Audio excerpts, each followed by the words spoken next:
Does Coach Pikiell have a grasp on things and know what's coming down the pike? And football has their first spring practices? Let's get to it.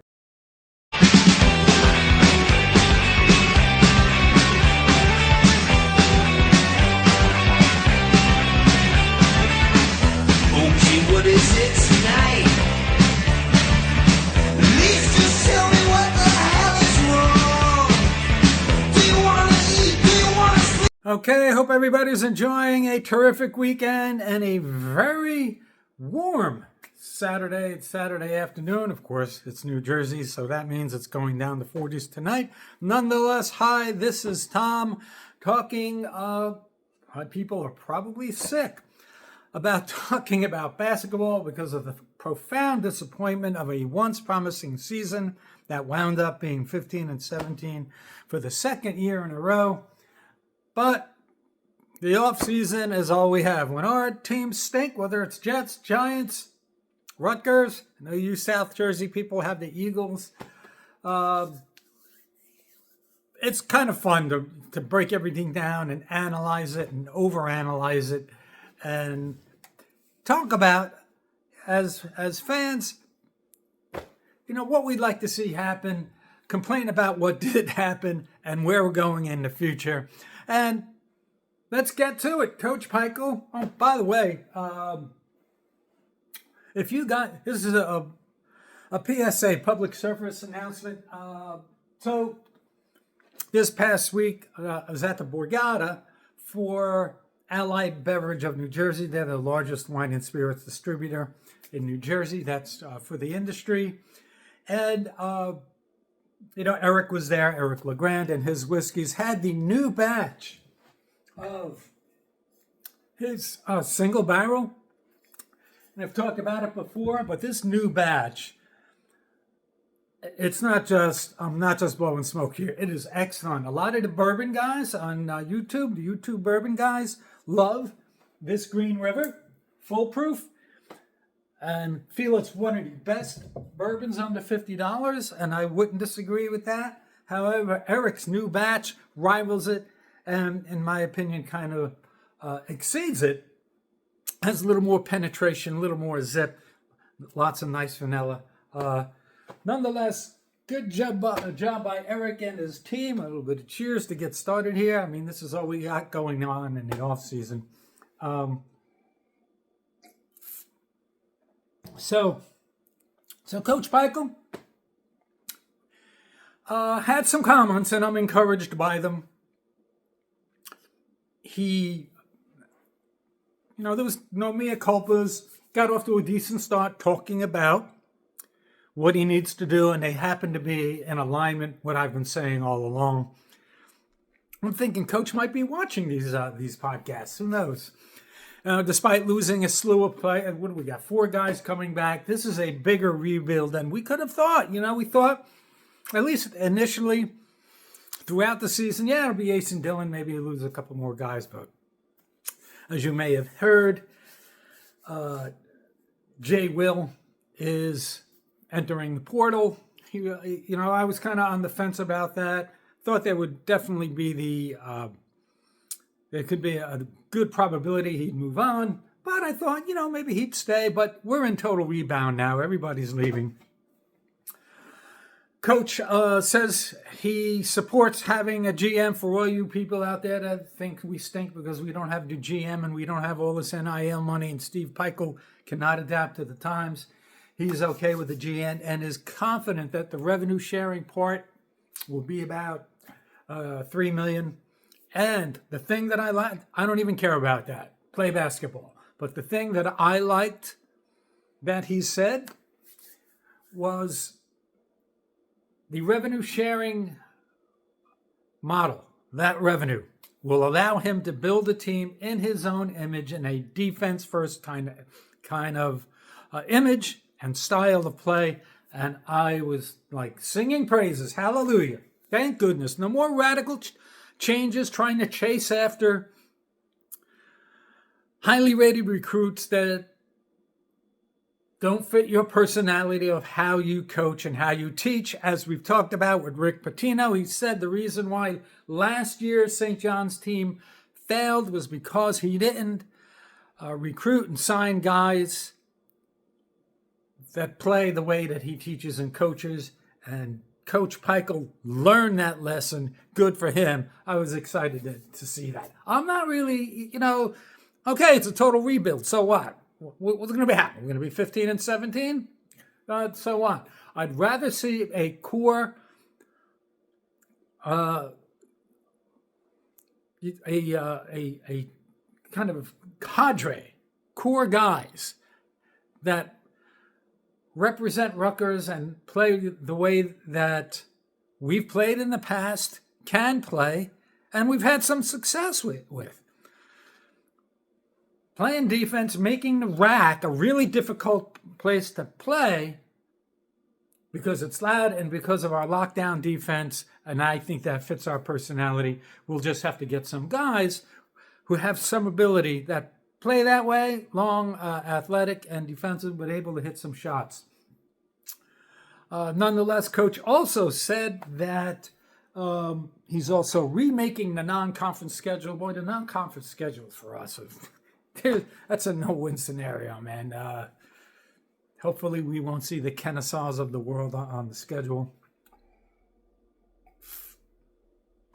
So latest on the portal, Jay Will is out after 2 seasons. Kind of rooted for him. Even though Ace and Dylan were in this year, I thought he was poised to still be a leader, be a good captain. When he, got his late start because of his suspension, and he came in February and gave us some energy, some penetration, average double digits. I just liked the way he played, and I thought that he would be a really good addition. Unfortunately, he leaves Rutgers as an 8.3 rebound, 2 assist guy after stints at Temple and Iowa State. Wish him luck. And I think it's generally accepted, although I don't believe it's all his fault, that he took a step back this year. And I don't want to say it's because he regressed somehow in the way that he plays. I just think, initially a lot of people felt he can be the third guy. He can be that guy that could come off the bench and give you some scoring. I thought maybe he'd start the season. Then, once you got, Ace and Dylan acclimated in there, but they just started right away. So that it didn't really work out. But I just thought his style of play with the way that, Ace and Dylan played wasn't quite a chemistry fit, and that kind of impacted the way he played. Occasional crazy shot, just like Durkak or Ace. The rotation didn't work well in his favor, nonetheless. Good captain, good dude, and hope he does well. So no Jay Will, no Ace, no Dylan, no Lathan, no Durkak, no Zach, no PJ Hayes. We got some work to do, and this is what makes it so fascinating. Can Steve Pikiell, can he build a team from scratch, basically? That's what he's doing. He's confident that Dylan Grant, Bryce Dortch are going to return. Agbole, I've said this a bunch of times. Agbole needs to be that run-stuffing nose tackle. He needs to protect that rim. He's a big physical guy, and who knows? Maybe he'll take a step in that direction. He's not there yet. But I think Dylan Grant and Bryce Dortch are guys that you can build around. They can play a little bit of defense. They're not flashy guys. They're long, athletic, especially Bryce Dortch. So hopefully those would be the kind of guys that we can kind of build around, because we have a lot of needs to fill. Coach understands, like we all do, what he needs. He said he's got to get a wing scorer. He needs to get a big guy. He's got to get a combo guard. Coach, that's a good place to start. Keep going. And he said that's what we're focused on right now. You know, we have 4 freshmen coming in. Point guard Lino Marks, shooting 2-guard Caden Powers, power forward Chris Newillian, forward center Javante Ware. Now Richie from the night report, a little bit worried. He said he watched Lino Mark play the other night, scored 8 points. He's not confident that he can be a guy to step in the Big Ten and be the guy at point guard. Nonetheless, we'll see. I mean, we'll see how that shakes out. You know, when Jay Will stepped in, he gave us some energy, ripped off 4 wins in a row. We thought we had our guy. But the best laid plans sometimes go awry. So the big question is, will our new guys be able to play right away? And in the new world of the transfer portal and revenue sharing and NIL, and guys like Rick Pitino avoiding high school, guys, whether they're freshmen or coming in from the portal, are going to need to play right away for a myriad of reasons, because of need and because of wanting to showcase what they do so they can make some money both in NIL and potentially the league. So along those lines, Coach, when it comes to building out a roster, and I love this because I feel like he's seen some of my videos, or somebody has told him about how he needs to coach to his personality and the way that he teaches. His quote is, "We're going to try to get guys that really fit what we want to do. That's key. I don't care how many stars they have. You know, if they're Karl Anthony Towns and you know are soft and don't play defense, it doesn't really help. I want to get back to defending like crazy, more great stuff. I want to play full court. The athleticism, talked about that we're going to bring back and hopefully find in the portal will get us to play at a different pace in this league. We ran a lot this year, but we didn't defend full court as much as I'd like." You think? We didn't defend at all. But I love everything he said there. Wants to play full court, the athleticism that we're going to bring back and hopefully find in the portal. Remember, Rick Pitino went down to Houston off-season and watched them play and figured out when his first year at Seton Hall, he brought in a bunch of guys that were really the best scorers, but they weren't long, athletic, and played defense. So I love that Coach Pikiell is doing that from a philosophic standpoint, and it fits the way that he teaches. Coach also said, for the people who think you can't adapt, he's got an analytics team. Great. Analytics can help shape how you go about your business in some ways, but they're not the end all, the be all. So they're going to, the analytics team is going to look for the fit and transfer portal. Said he had 6 Zooms with transfer portal prospects yesterday. And the other thing he said that I love, and this is, I've said this for weeks now, he said, I need 2-way players. They have to be able to play defense. Huge priorities: toughness, defense, athleticism. What have we been talking about? This is what we've been talking about. I know, it's not sexy to talk about that because you have 2 5-star recruits that was supposed to take you to the next level. But they were ISO on-ball, ISO guys that can fill a stat sheet, but at the end of the day, didn't make our team better. When they scored less than, I saw the stat the other day, can't remember where I said it, but when those guys scored less than double digits, when they weren't scoring, the team had a losing record. So you should be, had we been able to play any defense at all this year, we would have had a winning record.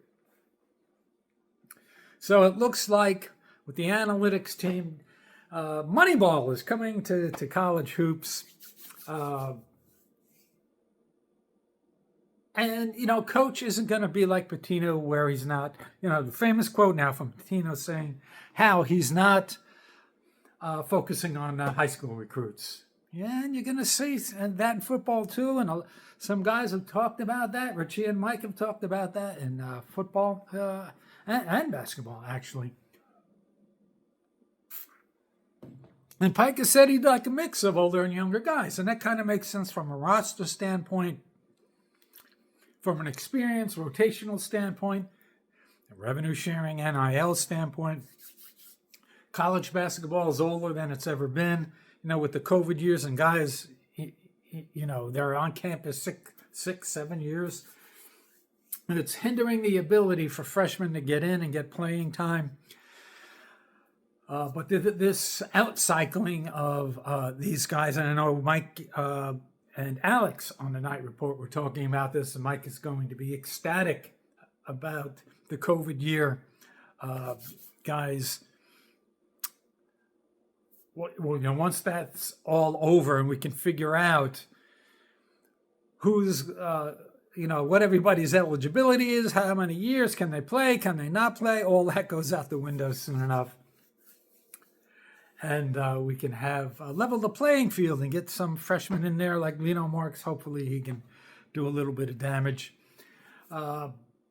It's funny because Mike also said, he's looking forward to football and there's positive vibes around Schiano and the football program and their recruiting and the like. But how we've come full circle. Last year, halfway through the season, when we were 4-4, everybody was looking forward to basketball. So as I said back then, be careful what you ask for. Nonetheless, Coach Pikiell envisions a general manager having a legal and financial background with a grasp of the changing NCAA landscape and how to draft contracts to players. If you remember, Mike Tannenbaum, that started off as a cap and contract guy. He wasn't a GM. That was his area of expertise. So Coach Pikiell sees a new GM role in that vein, and absolutely positively do not allow a GM to get involved in player personnel. Do not. Let the coach pick his guys to develop to the style that he teaches and coaches.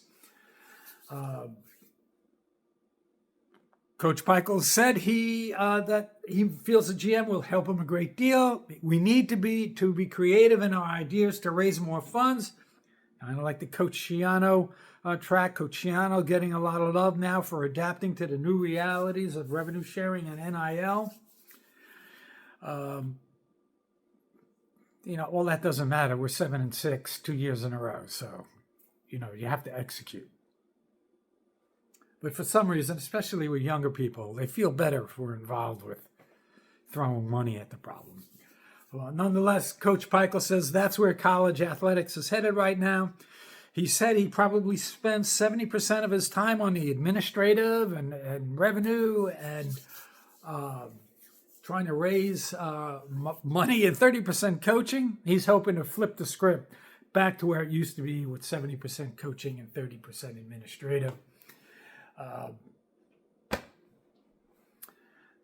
The job of scouting players will remain in his coaching staff's purview, who he said he loves his coaching staff.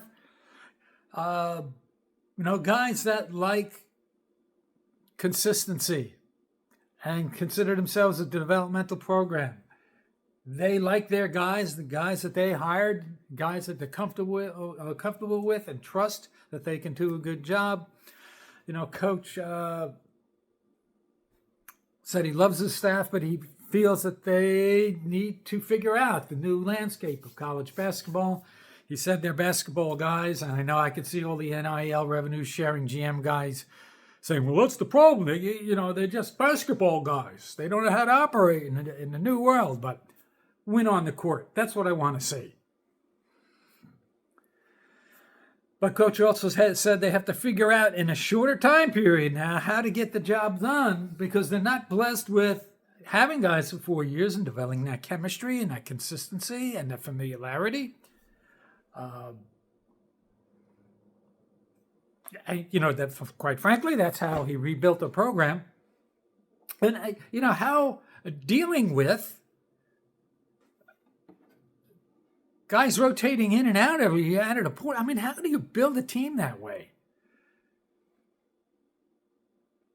Maybe if you're Duke, you're Kentucky, and you're paying guys and you're rotating them in and they just get another star and hope that you can still win enough games to get to the Elite Eight or Final Four.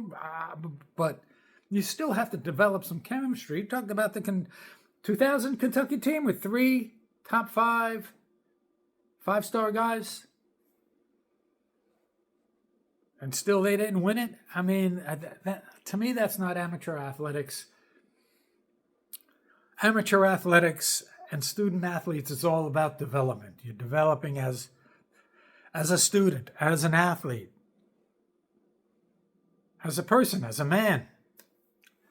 That's all part of the deal. Just using it as a step, a rung on the ladder to showcase your talent as an NBA front office guy. To me, that's not college athletics. Nonetheless, Coach was asked about his message to people that were very disappointed about the season. He said, we're going to be new. It will be a little different next year. We'll bring back defense and grit like Rutgers was built on, and I'm happy to hear it. I'm sure a lot of people, especially younger people, skew offense and, want to be flashy and have highly recruited guys, but who wouldn't take Caleb McConnell right about now? I know I'm in that boat. Remember last year, and I talked about this, how Coach adapted too quickly. He was smart enough to understand he needed shooters and needed scorers. When out got Zach Martini, PJ Hayes around 40% three-point shooting, and he got Ace and Dillon. So he understood that he needed guys that can stretch the floor and hit some threes. And remember last year when he talked about, he felt that team last year was a 70-point-per-game team. And he thought he can do it. They never did. They averaged 65 points per game. But to point out, to show you where our personality is and where we succeed, 2019 to 20, when we were 20-11, by the way, the number 89th ranked recruiting class, we averaged actually just under 70, 69.9, and 60. We gave up 62.5 points per game. 20 and 21, the COVID years, all kinds of weirdness, still 16 and 12. We averaged 69 points per game, gave up 67, a little more, still under 70. 2021-22, averaged 68.5 points per game and gave up 66.5 points per game.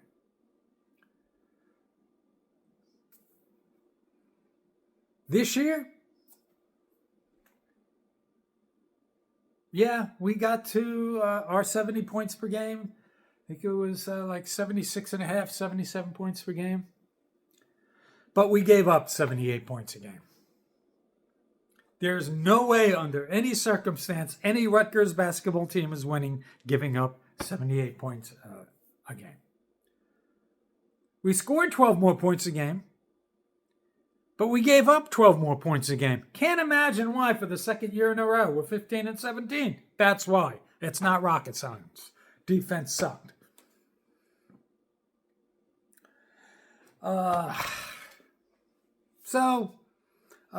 Enough grousing about where we were and what our shortcomings were and where we're going, where we should go next year. Washington Huskies set to host Lathan. What is it? Washington. Didn't Mulcahy go to Washington? He wasn't very effective there. I think he was like 5 points, 3 rebounds, 3 assists a game. But Washington, okay. Yeah, hosting Lathan. It'll be interesting to see if he goes there. And our last bit of Rutgers basketball news, not going to spend him a lot of time on this, but no surprise, less surprise than Ace and Dillon leaving. Rutgers 5-star freshman Kiyomi McMillan entering the portal after an up and down kind of controversial season, social media spats.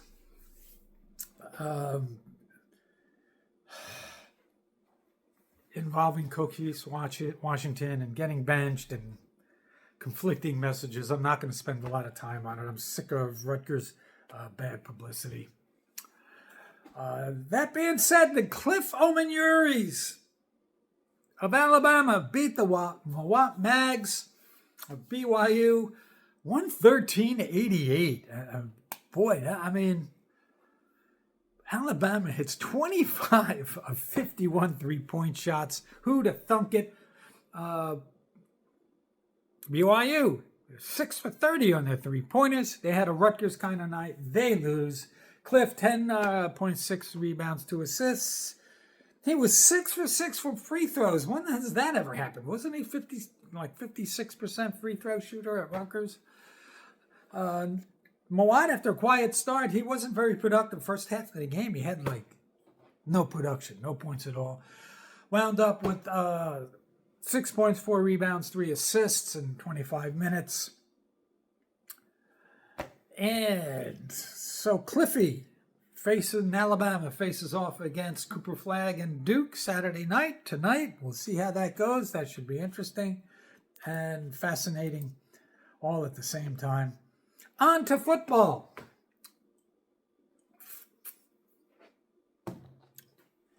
Coach gave his first spring practice presser, and unlike his off-season presser that he had a few days ago talking about off-season moves with the coaches and the like, I'm not going to lie, I was a little worried watching this presser because the last one he did was very upbeat. He smiled.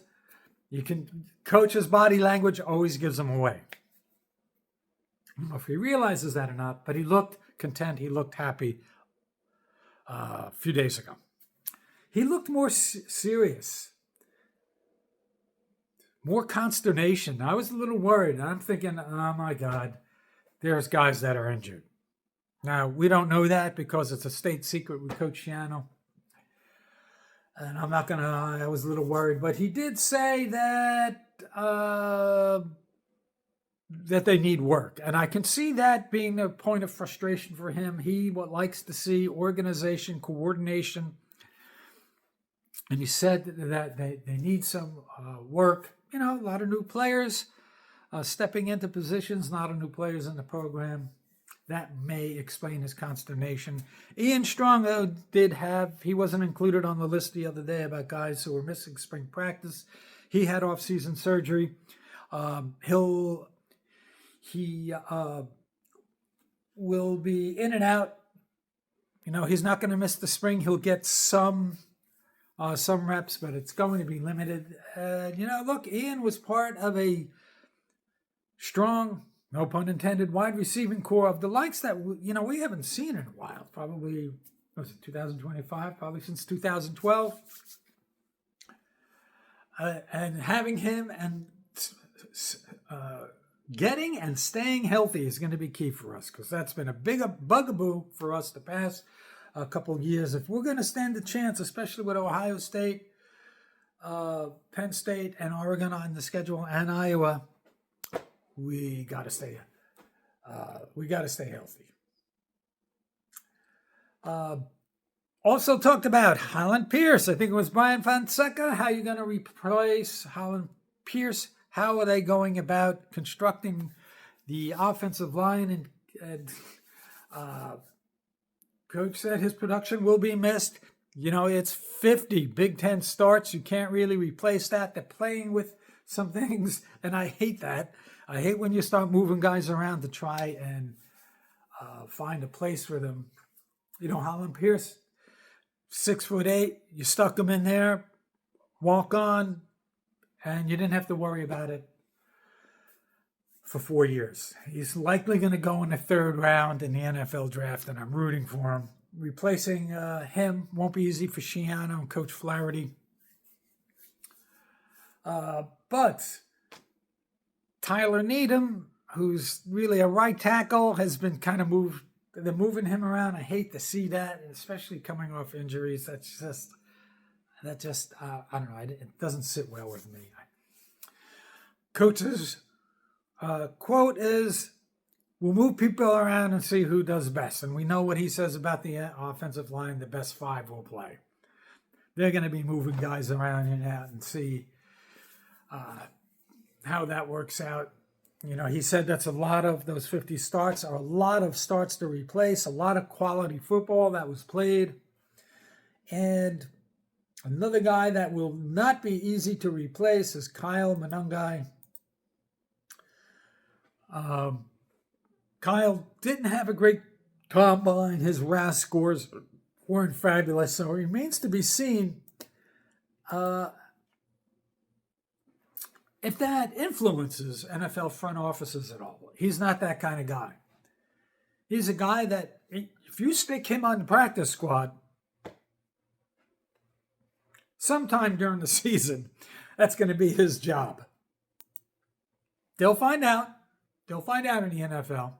Watched the NFL Stock Exchange the other day, and they had some great quotes. They did an episode on middle round guys, underrated guys that people aren't really focusing on.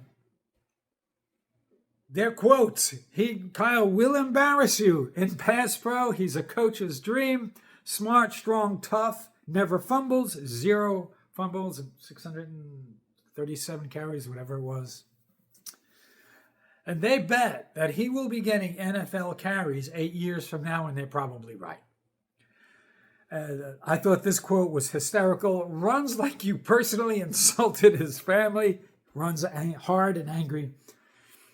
This isn't crazy. I think he'd be a good fit on the Jets. With Justin Fields now, they're not going to be throwing down the ball down the field a whole lot. You have a quarterback that's more comfortable running and pocket passing. Gee, does that sound familiar, Gavin Wimsatt? But even with Ethan, a dual threat quarterback, Kyle is able to be very effective in those circumstances. So if you spread them out, you run that RPO offense, I think Kyle can do an outstanding job. And I wish him well, and I want to see him be successful. We got FAU transfer C.J. Campbell, had 844 yards rushing, 40 catches, over 400 yards, and 11 TDs.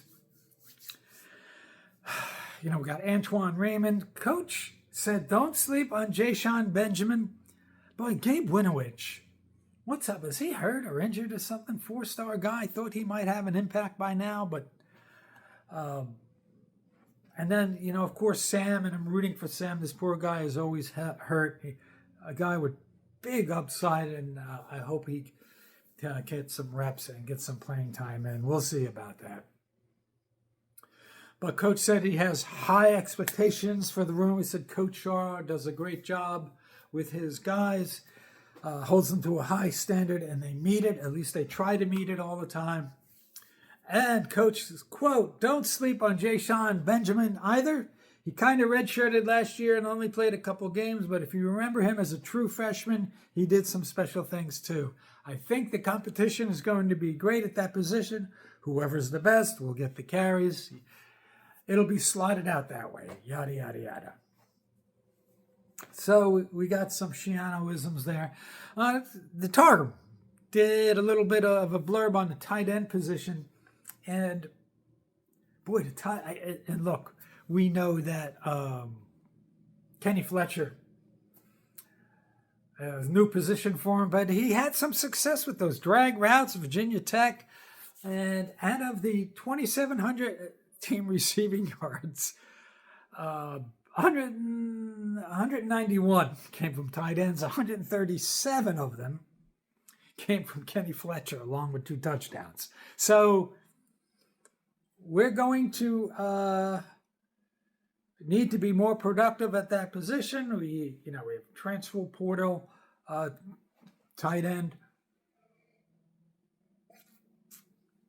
Hopefully that could be of some help.